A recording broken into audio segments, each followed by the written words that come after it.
This is Mark Strassman, reporter with Etopia News and the Real Broadband channel. We're in Westlake Village, and we're about to speak to Tim McCallion, who's the president of the Western region of Verizon. Welcome to the Real Broadband channel. I'm happy to be with you, Mark. Before we talk about the Governor Schwarzenegger's Broadband Task Force, which is the focus of this interview, I just would like to bring our listeners up to date on the subject that I last interviewed you on in depth, which was AB 2987. And which was designed to reform the franchising process in California. Could you give our listeners an update on what's happened since we last spoke about that bill? Certainly. Assembly Bill 2987, sponsored by Assembly Speaker Nunez, was passed overwhelmingly by the State Assembly and also by the State Senate, and was signed into law by Governor Schwarzenegger. So therefore, the franchising process for providing competition to the cable companies has moved from a community-by-community basis to a state agency, which will be the issuer of new franchises. When the bill was first introduced, there was a lot of opposition to it from the cable companies, which evaporated when they were factored in. Did you have any part in that negotiation, or have any observations on how easily the bill finally passed once the cable companies were included in it?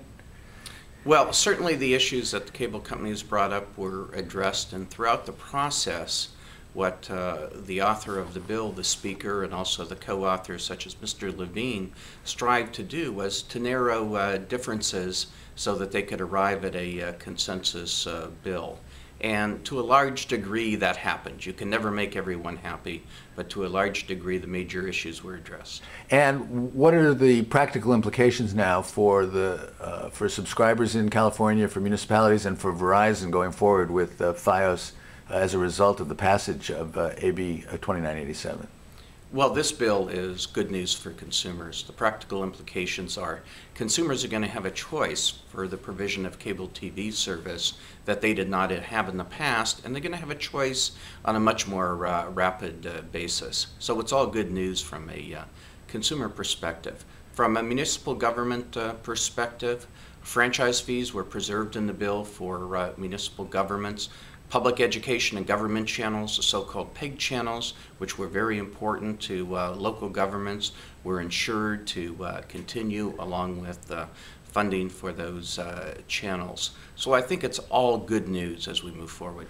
Now, very closely related to that was a decision taken by the Federal Communications Commission yesterday, ordering municipalities to make decisions within 90 days of receiving applications for television franchise contracts, and prohibiting the municipalities from ordering applicants to have to build swimming pools or upgrades to City Hall. What's your view of what the FCC just did? Well, Mark, one of the things I enjoy about your program is you're very up to date on the latest news. And as I sit here on December 21st, I haven't been able to read the FCC decision. It's actually not out yet. However, the press releases are out and the discussion is out. I don't think it's going to have a significant practical impact here in California because the FCC did not preempt any new state laws that were passed. My understanding is they actually didn't deal with it. So once again, California was actually in a leadership position ahead of where the FCC was. Okay. Before we talk about the governor's task force, tell us what you consider to be true broadband or real broadband. Well, broadband has many forms from a technology standpoint, and we believe Verizon and Verizon Wireless provide the leading forms of broadband. As you're aware, Mark, Verizon was the leader in introducing wireless broadband through the EVDO product that we first rolled out in San Diego and now have throughout the state of California and in major cities throughout the country. So we were the leader in that area. No other company is deploying fiber to the premise on such a wide-scale spread as Verizon is doing, and we think that fiber to the premise provides the premier broadband service of all of the technologies. As of right now, what kind of internet connections do you use personally in the office, in the home, and when you're on the road? Well, personally, I use DSL at my home. We don't have fiber to the premise deployed yet where I live, but it's coming thanks to some work we did with the city of Thousand Oaks. In addition to that, when I'm on the road, I primarily use a service called Broadband Access provided by Verizon Wireless, which is enabled by the EVDO technology that I spoke of. And what kind of speeds, download speeds and upload speeds, do you get with those technologies that you use now at home and on the road?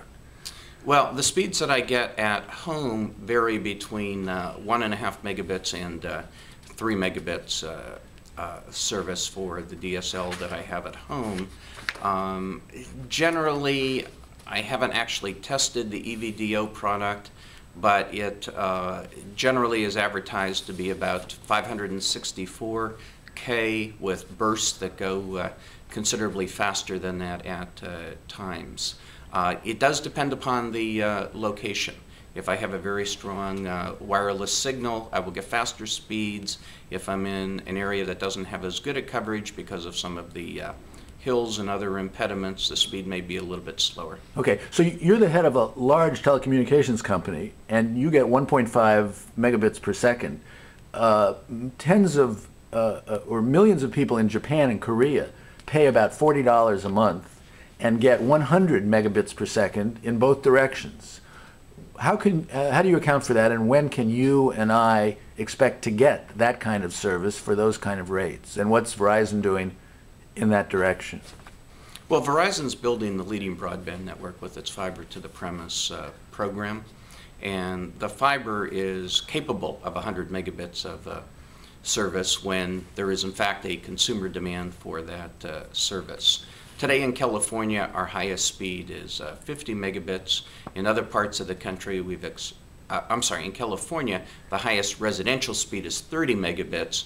In other parts of the country, we offer speeds up to 50 megabits, but I believe that that speed will increase as there is more demand for the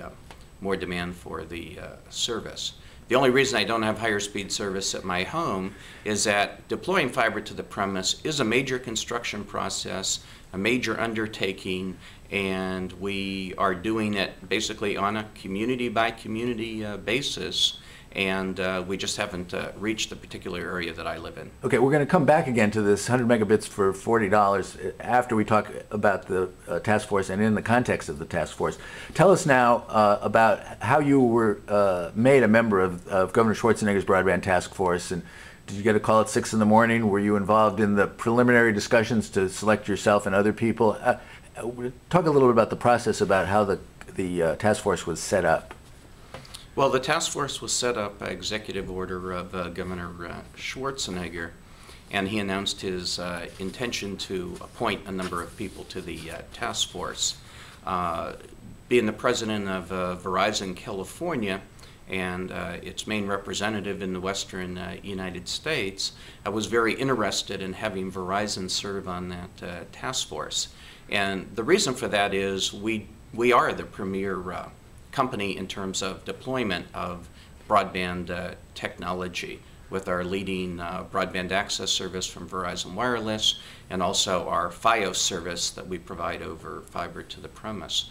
So after reading the press releases and the like, I had my government affairs people inquire as to what was necessary to get a Verizon representative on the broadband task force, and we were informed that we needed to file an application. So I submitted a application and was selected, I believe, on the basis of what Verizon is doing in the area of broadband. Okay. What do you expect Verizon's contribution will be to the task force in terms of education and goals that it wants to communicate to the task force, to communicate to the governor? Well, I think there's a lot of things that Verizon can contribute. Number one is we can contribute issues related to our experience of deploying fiber to the premise and deploying the EVDO technology. For example, in deploying fiber to the premise, one of the issues related to the cost of deploying this system has to do with the cost of construction and how much it costs us, for example, to bury the cable.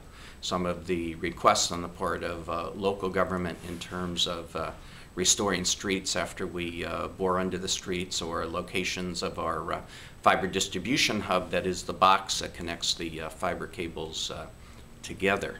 A lot of the specific demands and specific requests from the people who issue permits for building this do add significantly to the cost of deploying the network. So two important aspects of what Verizon is going to communicate to the panel itself is its technical expertise and experience in deploying fiber systems, but also the ins and outs and specifics of and the logistics of dealing with municipalities in terms of the regulations that they impose in terms of what you can do to do the deployment. That's correct, and it's beyond municipalities, just so you understand. When we put fiber in, we're crossing state highways, so that gets into the State Department of Transportation. We're also crossing county roads, so that involves in dealing with the staffs of the county supervisors and the county commissioners, and also local governments. So this really involves working with government at all levels, including working with neighborhood associations. I think one of the things that gets lost sometimes is, in fact, the time that it takes and the bureaucracy, and I mean that in a positive sense, but the bureaucracy that's necessary in order to go through and deploy this very comprehensive network that we are deploying. I think one of the things that gets lost quite often when people talk about broadband service in other countries is just some of the process that we have in this country, and I think a lot of it is very good process that perhaps doesn't exist in some of the other countries. Tell us what you know about the other members of the panel, what organizations they represent, what kind of expertise they're going to bring to the panel's discussions. Well, I was very impressed when I looked at the other people who were appointed to the Broadband Task Force. I recognized that there were policy leaders, both the chair of the Assembly and the chair of the Senate Utilities and Commerce Committees, and I thought that was very good from a policy perspective. I was also pleased to see the former Secretary of BT&H was appointed to the task force, Sonny McPeak. What group is that? Business, Transportation, and Housing, which is the lead agency that Governor Schwarzenegger has appointed over this task force. But I was glad to see that the former head was appointed, because she's now moved on to be head of the Emerging Technology Fund, a fund that was set up by the Public Utilities Commission to encourage broadband access. Say a little bit more about that Emerging Technologies Fund and its origins, its funding, and its mission. Certainly, Mark. The Emerging Technology Fund was basically established by the Public Utilities Commission out of the mergers of Verizon and MCI and AT&T and SBC. Both companies were required to put some funding in over a 5-year period of time with the purpose of encouraging the deployment of and the usage of broadband access. So in that regard, the goal is very similar to the goal established by Governor Schwarzenegger. And Sonny McPeak, who worked for the governor, is on the panel as well. That's correct. Okay. And who are some of the other people from community groups and other companies? Cisco has a representative as well, right? Cisco has a representative. AT&T has a representative. The cable industry has a representative through Cox Communication. There's a number of representatives of community groups. There's a representative representing the voice over the internet community, a gentleman by the name of Brian Miller, from president of Packet 8. Right. So it's a wide variety of interests that are represented in the Broadband Task Force. What's the schedule for the task force's first meeting and its subsequent meetings, and the schedule for its delivery of its work product to the governor? Well, a meeting schedule has been established. The first meeting is scheduled for January 18th in San Jose, and the task force has been charged by the governor with delivering a preliminary report within 90 days of the executive order on what actions the government can take to remove impediments to broadband access and broadband usage. And then the governor has asked for a more comprehensive report within a year, which would be next November, from the task force. So we have a pretty aggressive schedule to meet the governor's request. When does that 90-day deadline come up? That's from the issuing of the executive order? From the issuing of the executive order, so that 90 days would be up conceivably in late February, if I calculate correctly. And the first meeting is going to be towards the end of January?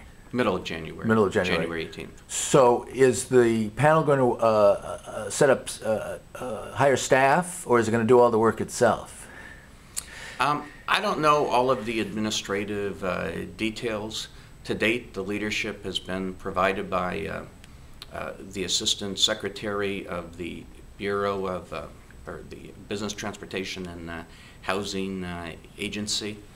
And I know in addition to that, that all of the task force members will come to that meeting on January 18th well prepared with information based upon their experiences. And from what you said, the 90-day time frame is for telling the governor what he can do to remove impediments to the deployment of broadband.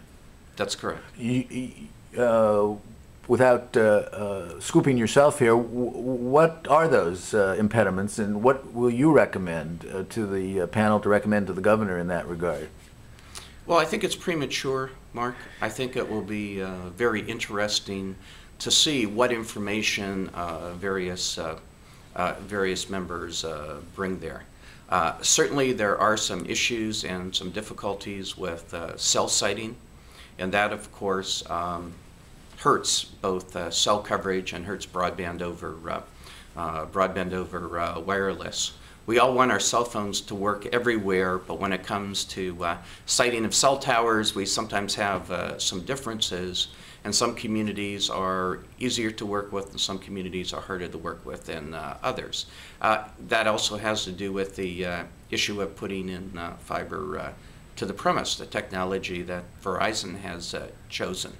In some communities, we work with them very well. We do a very good job of restoring the streets, placing our facilities. In other communities, they can be very difficult to work with. And the same thing happens, I'm sure, in the cable industry. They run into impediments and issues when they upgrade their network. So there's a variety of issues, and I don't presume to know which ones the task force will decide are the most important issues. Focus a little bit on that contradiction, that everyone wants a good wireline service, everybody wants good wireless service, but nobody wants their neighborhood torn up in any way to get it. Well, I'll give you a example, Mark. There are some communities which have decided that they want to have community-sponsored, I'll call it, Wi-Fi service throughout the community. And these communities, as an inducement to get someone to invest in that Wi-Fi service, have basically offered the right, or bid out the right, to put antennas on streetlights and other municipal-owned facilities throughout the city. And in some cases, those very same communities are, through their cell siting policies, making it more difficult for the wireless carriers who've already invested in the communities and invested in the networks to put cell sites in, which in fact would improve the capability to provide wireless service within those communities. So there's a bit of an irony there that I see. You say that the task force has 90 days to issue its initial report on how to eliminate impediments. What's it going to do for the next 9 months after that? What's its mission? What's it assigned to accomplish? Well, it's designed to accomplish getting broadband spread as widely throughout the state as possible in a technologically neutral manner. So I think there'll be some opportunities to perhaps survey where broadband is available and is not available within the state, and determine ways in which broadband can be more widely available. Now, and when you say more widely available, at what speeds? And that brings us back to what we were talking about before we got onto the task force, namely there are opportunities in Korea and Japan, Singapore, for people to get 100 megabit systems in both directions for $40 a month, and you can't do that in California now. Do you see that as a advisable goal, and would you like to see that? And if so, what strategies do you think could be pursued by Verizon and other players to bring that about?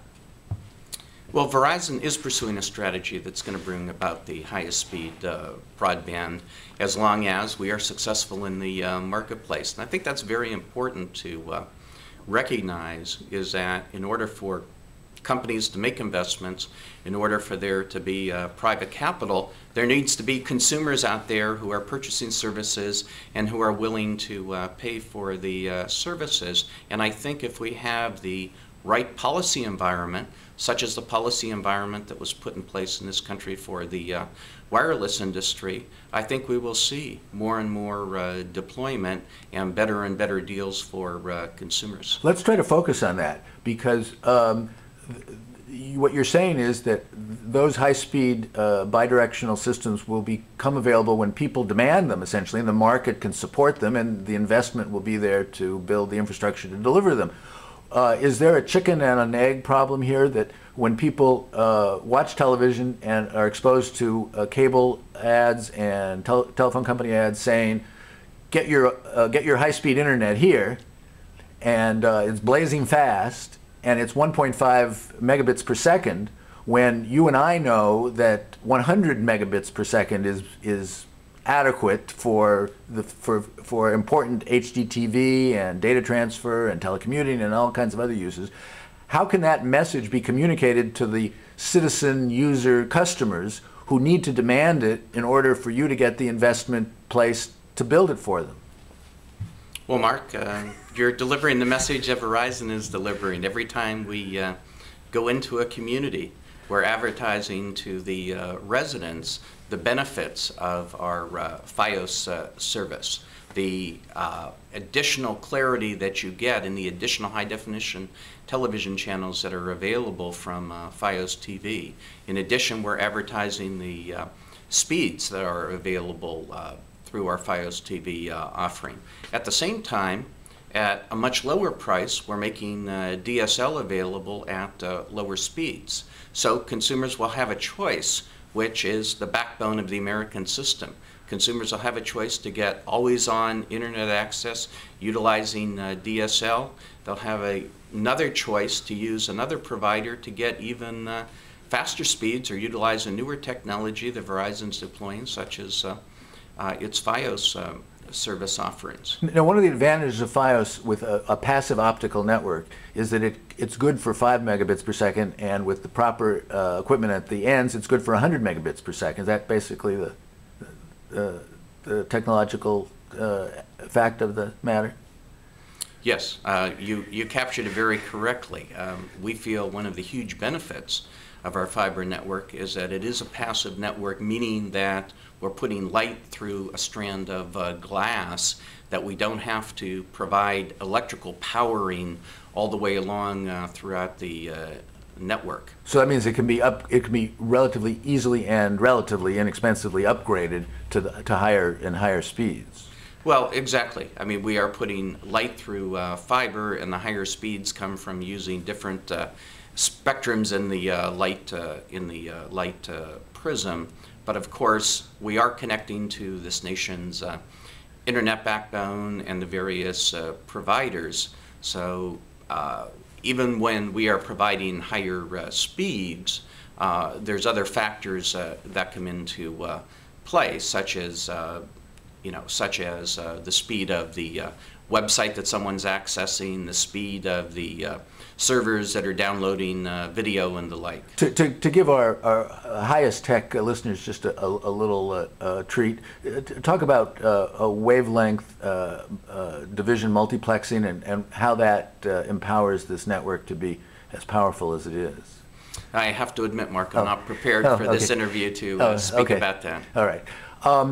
I'd like to talk about two related issues: network neutrality and deployment by different communities. How do you expect network neutrality will be arising within the discussions of the task force as something that needs to be resolved or addressed in some way? And what's your current thinking about network neutrality, and what's Verizon's position, and what do you hope the task force comes out saying about it, if it says anything? Well, I would expect a task force to actually get involved in the network neutrality debate. I think network neutrality is a solution in search of a problem. One of the beauties of the internet today is that it has been built largely free of regulation and largely free of government mandates.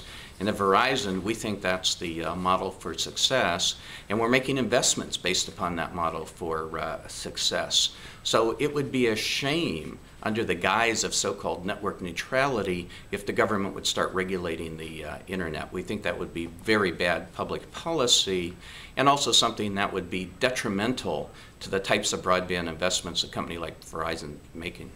What do you expect the task force will do to address issues of the digital divide, and particularly in terms of the delivery of really fast service to some communities and lower service rates to others, and how does FiOS make it possible to resolve those issues through a technological fix by providing the access to a lower service and a higher service through the same passive optical network?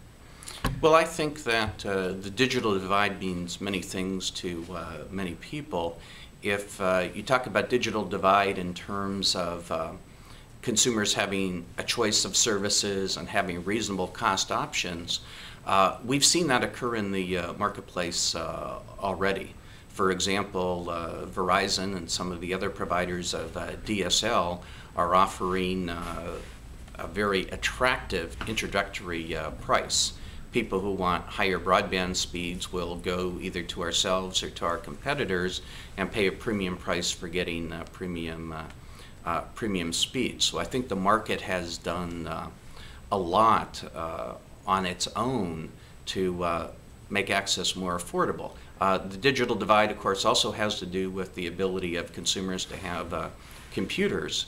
And fortunately, the government stayed out of that marketplace, and we've seen the price of computers continue to decline as the capacity of computers has increased, where you can get a very good computer today for around $400 that does what a $3,000 computer did 7, 8, or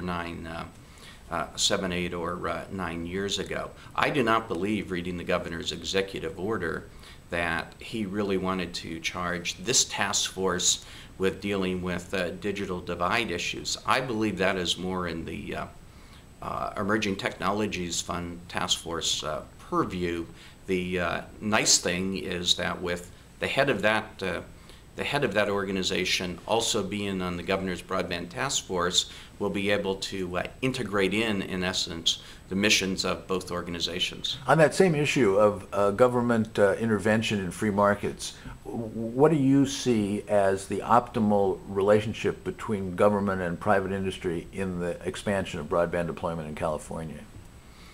Well, I think the optimal solution is that the government would reduce barriers to broadband deployment so that organizations could, in fact, on a technology neutral basis, deploy their networks and let consumers decide, and consumers determine what type of services that they want to buy.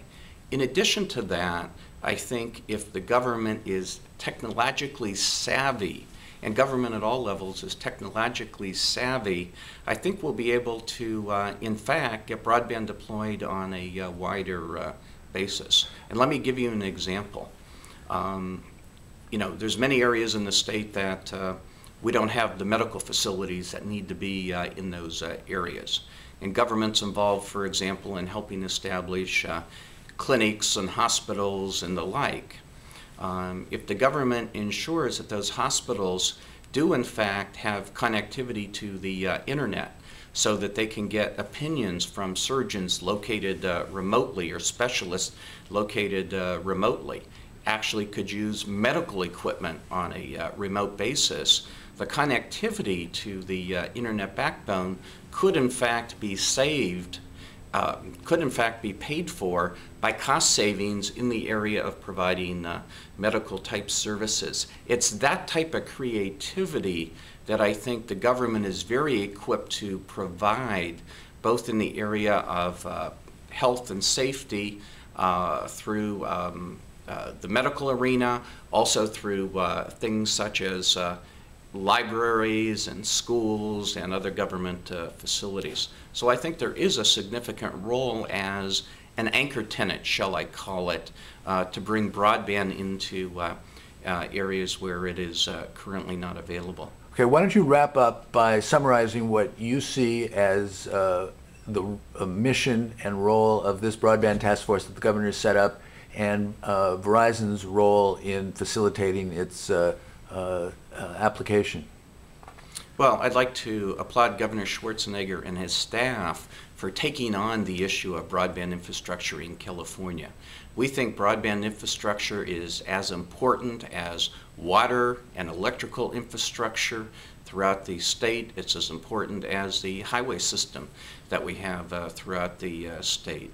Verizon's role on the Broadband Task Force is going to be to facilitate the deployment of the best broadband network throughout the state, and to do that through letting consumers make choices as to what they want and what they're willing to pay for. And what's the benefit going to be to the government, the people, the companies, the businesses in California of a robust broadband deployment in the state? Oh, the benefits of robust broadband deployments are numerous. In the area of someone's business life, the ability to telecommute will be fantastic, and of course we have significant highway problems, particularly here in Southern California, so that will provide a very significant benefit. People will have access to more information. They won't be bound by the geographic location that they are in, so they'll be able to view art and research from some of the finest museums around the country.